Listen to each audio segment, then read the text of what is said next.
ಎಲ್ಲರಿಗೂ ನಮಸ್ಕಾರ. ನಾನು ಶಂಕರ್ ಭಟ್. ನನ್ನ ಹೊಸ ಯೂಟ್ಯೂಬ್ ಚಾನಲ್ ಹೋರಾಟದ ಅಮೃತ. ನಮ್ಮ ಬೆಂಗಳೂರಿನಲ್ಲಿ ಕನ್ನಡಿಗರಿಗಿಂತ ಅನ್ಯ ಭಾಷೆ ಮಾತನಾಡುವವರೇ ಹೆಚ್ಚು.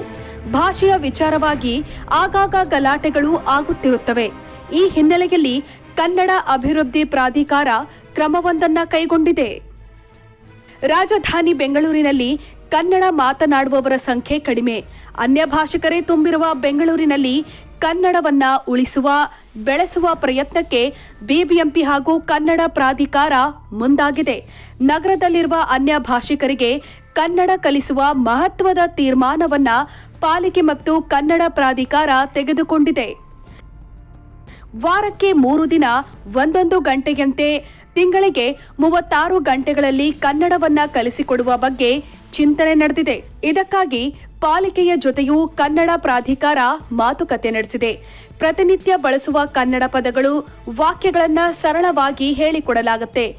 ಕನ್ನಡ ಕಲಿಸಲು 75 ಶಿಕ್ಷಕರನ್ನ ಹೊರಗುತ್ತಿಗೆ ಆಧಾರದಲ್ಲಿ ಪಾಲಿಕೆ ನೇಮಕ ಮಾಡಿಕೊಳ್ಳಲಿದೆ.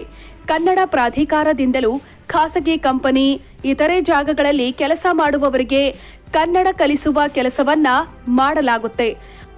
ಆಯಾ ಕಚೇರಿ, ಕಂಪನಿಗಳಲ್ಲಿ 30 ಜನರ ತಂಡ ಕನ್ನಡವನ್ನ ಕಲಿಯುತ್ತೇವೆ ಅಂತ ಪಾಲಿಕೆ ಪ್ರಾಧಿಕಾರಕ್ಕೆ ತಿಳಿಸಿದ್ರೆ ಆ ಜಾಗಕ್ಕೂ ಹೋಗಿ ಶಿಕ್ಷಕರು ಹೇಳಿಕೊಡ್ತಾರೆ. ಬಿಬಿಎಂಪಿಯ 8 ವಲಯಗಳಲ್ಲಿ ಅನ್ಯ ಭಾಷಿಕರಿಗೆ ಕನ್ನಡ ಕಲಿಸಿಕೊಡಲು ಕನ್ನಡ ಘಟಕಗಳನ್ನು ರಚಿಸುವಂತೆ ಪಾಲಿಕೆಗೆ ಕನ್ನಡ ಪ್ರಾಧಿಕಾರ ಮನವಿ ಮಾಡಿದೆ.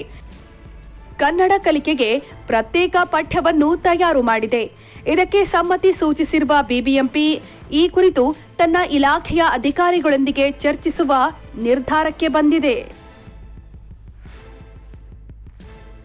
ಶೇರ್ ಮಾಡಿ, ಸಬ್ಸ್ಕ್ರೈಬರ್ ಆಗಿ, ಬೆಲ್ ಐಕಾನ್ ಅನ್ನು ಒತ್ತಲು ಮರೆಯದಿರಿ.